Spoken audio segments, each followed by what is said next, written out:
Assalamualaikum warahmatullahi wabarakatuh. Innal hamdalillah nahmaduhu wa nasta'inuhu wa nastaghfiruh wa na'udzu billahi min shururi anfusina wa sayyiati a'malina. May yahdihillahu fala mudhillalah wa may yudlil fala hadiyalah. Wa asyhadu an la ilaha illallah wahdahu la syarikalah. Wa asyhadu anna Muhammadan 'abduhu wa rasuluh.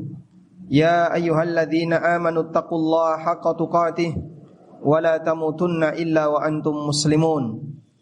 Ya ayyuhan nasu taqu rabbakumul ladzi khalaqakum min nafsin wahidah wa khalaqa minha zawjaha wa batha minhuma rijalan katsiran wa nisaa'a wattaqullaha alladzi tasaaluna bihi wal arham innallaha kana 'alaikum raqiba. Ya ayyuhalladzina amanu taqullaha wa qulu qawlan sadida yuslih lakum a'malakum wa yaghfir lakum dhunubakum wa may yuti'illaha wa rasulahu faqad faza fawzan 'azima.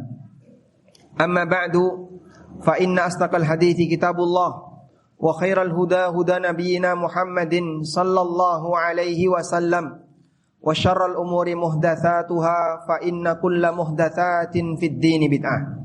Wa usalli wa usallim ala nabiyyina Muhammadin wa ala alihi wa sahbihi ajma'in. Hadirin jamaah Jumat belakang Allah Subhanahu wa taala. Syukur alhamdulillah layak kita haturkan kehadirat Allah atas kemudahan yang Allah berikan kepada kita untuk melaksanakan rangkaian ibadah sepanjang bulan Ramadan.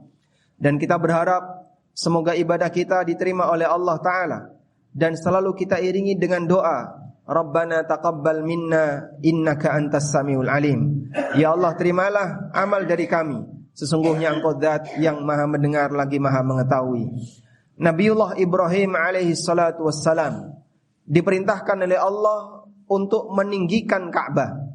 Karena ketika Ka'bah di zaman Ibrahim hanya tinggal pondasinya, sementara bagian atasnya tidak ada. Maka Allah Subhanahu wa taala perintahkan kepada Ibrahim dan Ismail untuk meninggikan Ka'bah. Pada waktu Nabi Ibrahim dan Ismail meninggikan Ka'bah, beliau selalu mengiringi doa, Rabbana taqabbal minna innaka antas samiul alim. Ya Allah, terimalah amal kami, sesungguhnya Engkau Zat yang Maha mendengar lagi Maha mengetahui. Jika Ibrahim alaihissalam seorang imamut tauhid, seorang hamba yang sangat serius ketika beramal, sungguh-sungguh ketika beramal, selalu mengiringi amalnya dengan memohon kepada Allah agar diterima, maka kita sebagai manusia biasa yang imannya tidak bisa dibandingkan dengan Ibrahim, lebih butuh untuk banyak berdoa semacam ini. Selanjutnya jamaah, perlu kita menyadari bahwa Allah Subhanahu wa taala Zat yang Maha baik dan Allah hanya menerima yang baik. Sebagaimana yang ditegaskan oleh Nabi sallallahu alaihi wasallam, "Innallaha thayyibun la yaqbalu illa thayyiban." Sesungguhnya Allah Zat yang Maha baik dan Allah tidak akan menerima kecuali yang baik. Baik dalam beramal artinya adalah orang melaksanakan amal itu dengan sempurna, dengan sebaik mungkin, sesuai dengan petunjuk Nabi sallallahu alaihi wasallam dan dia laksanakan dengan ikhlas. Apabila bagian ini ada yang ternodai, artinya misalnya dia tidak ikhlas atau amalnya tidak sesuai dengan petunjuk Nabi sallallahu alaihi wasallam, maka tidak bisa disebut sebagai amal yang baik dan kemungkinan besar tidak akan diterima oleh Allah Subhanahu wa taala. Karena itu kita bisa melihat ada banyak sekali peringatan baik dalam Al-Qur'an maupun hadis Nabi sallallahu alaihi wasallam yang memerintahkan kita untuk melakukan amal yang baik. Allah Subhanahu wa taala berfirman, "Wa ma umiru illa liya'budullaha mukhlishina lahuddin." Tidaklah mereka diperintahkan kecuali agar mereka beribadah kepada Allah dengan mengikhlaskan amalan kepadanya. Nabi sallallahu alaihi wasallam juga mengatakan, "Man 'amila 'amilan laisa 'alaihi amruna fahuwa radd." Barang siapa yang melakukan amal yang tidak ada ketetapan dari kami, tidak ada petunjuk dari kami, maka amal itu tertolak. Selanjutnya jamaah, dalam Al-Quran Allah Subhanahu wa ta'ala melarang keras orang melakukan praktek yang disebut dengan praktek tatfif. Napa niku tatfif? Tatfif artinya bersikap curang. Dan praktek curang itu banyak dilakukan oleh masyarakat ketika mereka melakukan praktek jual beli. Allah Subhanahu wa taala ngasih peringatan. Wailun lil mutaffifin. Cilaka wong sing mutaffif. Sinten niku mutaffif? Alladzina idza talu 'alan nasi yastawfun wa idza kaluhum aw wazanuhum yukhsirun. Yaitu manusia yang apabila dia membeli mintanya dipenuhi. Bahkan kalau bisa dihimboi, ditambahi. Wa idza kaluhum aw wazanuhum yukhsirun, tapi ketika dia menjual untuk orang lain sukanya mengurangi. Allah Subhanahu wa taala ngasih ancaman kepada orang semacam ini. Ala yadhunnu ulaika annahum mab'utsun. Tidakkah mereka sadar kalau mereka nanti akan dibangkitkan oleh Allah di hari kiamat? Ada model manusia yang ketika dia berinteraksi muamalah dengan orang lain, berinteraksi dalam urusan harta dengan orang lain, dia suka bersikap curang, tidak memenuhi kewajiban dia. Tapi giliran dia menuntut hak, dia sangat semangat. Pokoknya tidak boleh ada haknya yang dikurangi. Sebagai contoh misalnya, kalau tadi disebutkan dalam ayat berkaitan dengan masalah jual beli, tapi ini melebar. Termasuk juga dalam urusan misalnya seorang menjadi karyawan. Kadang ada orang yang dia suka masuk telat kerja, tapi gajinya tidak boleh ada yang dikurangi. Ini contoh orang yang punya perbuatan tatfif, orangnya disebut mutaffif. Dan jamaah di belakang Allah, ternyata dalam pemahaman para ulama, tatfif tidak hanya berlaku dalam urusan muamalah, termasuk juga berlaku dalam urusan ibadah. Karena ibadah itu punya takaran. Maka siapa yang melaksanakan ibadah sesuai dengan takarannya, Allah akan berikan balasan yang sempurna. Sebaliknya, orang yang mengurangi takaran ibadah, maka berarti dia telah melakukan tatfif, dia adalah mutaffif dalam ibadah. Dan perhatikan bagaimana ancaman Allah bagi mereka yang melakukan tatfif dalam urusan muamalah. Maka lebih parah lagi ketika ada orang yang dia melakukan praktek tatfif, dia curang ketika dia beribadah. Sebagaimana yang pernah dikatakan oleh Salman Al-Farisi rahimahullah, beliau kasih contoh praktek curang ketika salat. Kata Salman, innamas salatu mikyalun. Saat temene salat niku punya batasan, punya takaran, punya aturan. Faman aufa ufiyalahu. Barang siapa yang memenuhi takaran salat, ufiyalahu, maka akan dipenuhi pahalanya. Wa man taffafa, tapi siapa yang curang ketika salat, faqad alimtum ma qala Allahu fil mutaffifin. Kalian lihat sendiri bagaimana ancaman yang diberikan oleh Allah kepada orang-orang mutaffif yang ada di surat Al-Mutaffifin. Allah memberikan ancaman wailun lil mutaffifin, kecelakaan bagi orang yang dia bersikap curang. Maka kalau ada orang yang curang dalam salat, dia mendapatkan ancaman yang keras dari sisi Allah Subhanahu wa taala. Terus apa contoh bentuk curang ketika orang melaksanakan salat? Ada banyak sekali praktek di masyarakat yang mereka curang ketika melaksanakan salat. Dan Nabi SAW sudah ngasih banyak peringatan terkait orang-orang yang curang ketika salat. Yang pertama, ada orang yang ketika dia salat belum sempurna melakukan gerakan rukun, tapi dia sudah pindah ke rukun berikutnya. Contoh, belum sempurna dia ruku, nekuknya punggung belum sempurna, sudah sami Allahu liman hamidah, dia sudah bangkit i'tidal. Belum sempurna berdiri i'tidal, sudah Allahu akbar turun sujud. Kadang sujud belum nyentuh ini dahi ke tanah, dia sudah Allahu akbar duduk. Duduk belum sempurna, sudah turun lagi.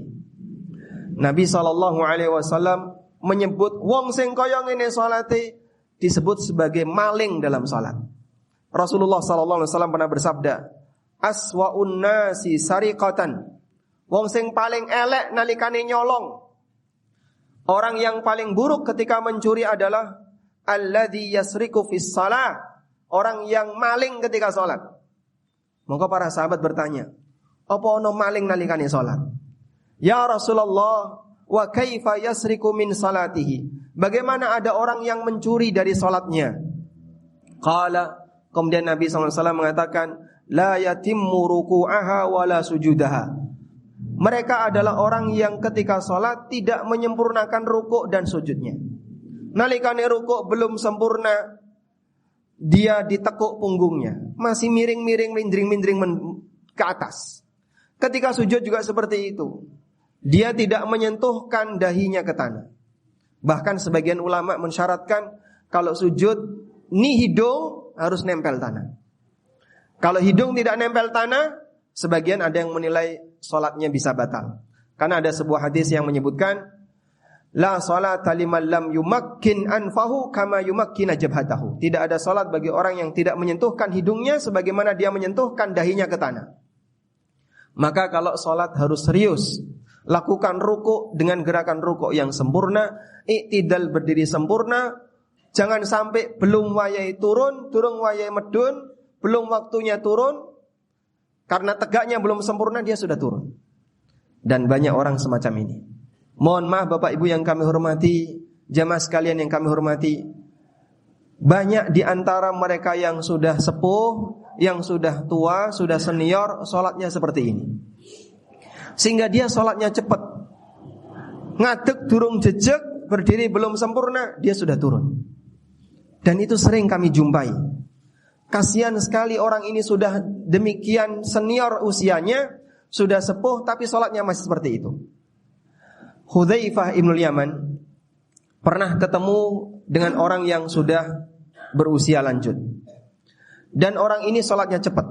Ketika rukuk tidak sempurna, ketika i'tidal tidak sempurna dan seterusnya. Lalu Hudzaifah bertanya, sudah berapa lama kamu sholat seperti ini? Kata orang ini, 40 sanah, 40 tahun. Dia sholat selama 40 tahun. Berarti mungkin usianya 60 tahun atau 50 sekian tahun. Karena dia tidak mungkin sholat dari sejak bayi. Maka kalau pengakuan dia sholat 40 tahun, mungkin usianya 60 tahun. Lalu Hudzaifah mengatakan, kalau sholatmu seperti ini, mutta ala ghairi millati Muhammadin sallallahu alaihi wasallam. Kalau sholatmu seperti ini sampai kau mati, maka kau mati di atas, bukan di atas agama Muhammad, tidak membawa fitrah ajaran Nabi Muhammad sallallahu alaihi wasallam. Bahaya jamaah bagi mereka yang suka mencuri seperti ini. Yang kedua, orang yang tidak tumakninah ketika melakukan rukun salat. Ini juga termasuk orang yang curang ketika salat. Contohnya bagaimana Pak? Ada orang yang rukuknya sempurna tapi cepat, sehingga ketika rukuk langsung i'tidal, berdiri sempurna langsung turun sujud, cepat sekali. Dan karena cepat seperti ini, maka dia tidak tumakninah ketika salat. Kita sering menjumpai ada orang yang melakukan salat dengan tidak tumakninah. Padahal tumakninah termasuk salah satu di antara rukun salat. Disebutkan dalam hadis dari Abu Hurairah radhiyallahu anhu, pernah satu ketika ada orang yang masuk Masjid Nabawi, dan waktu itu Nabi sallallahu alaihi wasallam ada di dalam masjid. Orang ini melakukan salat 2 rakaat dengan tidak tumakninah. Selesai salat dia menghadap Nabi sallallahu alaihi wasallam, lalu Rasulullah sallallahu alaihi wasallam perintahkan, "Irji fasalli fa innaka lam tusalli." Ulangi salatmu karena tadi salatmu batal. Akhirnya dia ngulangi salatnya, fa shalla kama shalla. Dia ngulangi salatnya sebagaimana salat yang pertama. Lalu dia menghadap Nabi sallallahu alaihi wasallam, kemudian Nabi sallallahu alaihi wasallam perintahkan, "Irji fasalli fa innaka lam tusalli." Ulangi salatmu karena salatmu batal. Sampai 3 kali. Kemudian orang ini mengatakan kepada Nabi sallallahu alaihi wasallam, "Ya Rasulullah, la uhsinu ghaira dzak, fa'allimni." Ya Rasulullah, aku tidak bisa salat lebih sempurna daripada ini. Karena itu tolong ajari aku. Kemudian Nabi sallallahu alaihi wasallam mengajarkan salat minimalis yang kalau di bawah itu hukumnya batal. Hadis ini sangat terkenal, disebut oleh para ulama dengan istilah hadis musi fi salatihi. Hadis orang yang salatnya salah karena dia tidak tumakninah ketika salat. Maka hati-hati jamaah, praktek tidak tumakninah itu termasuk di antara maling ketika salat, curang ketika salat, dan seperti yang dikatakan oleh sahabat Salman Al-Farisi rahimahullah radhiyallahu anhu, bagaimana dengan ancaman yang diberikan oleh Allah bagi orang-orang yang mereka suka bersikap curang ketika salat. Kita mohon kepada Allah Ta'ala, semoga Allah Subhanahu wa Ta'ala menjadikan kita hamba-hambanya yang selalu berusaha untuk melaksanakan amal sebaik mungkin, agar kita tidak disebut sebagai orang yang curang ketika beramal. Aqulu qauli hadza wa astaghfirullah.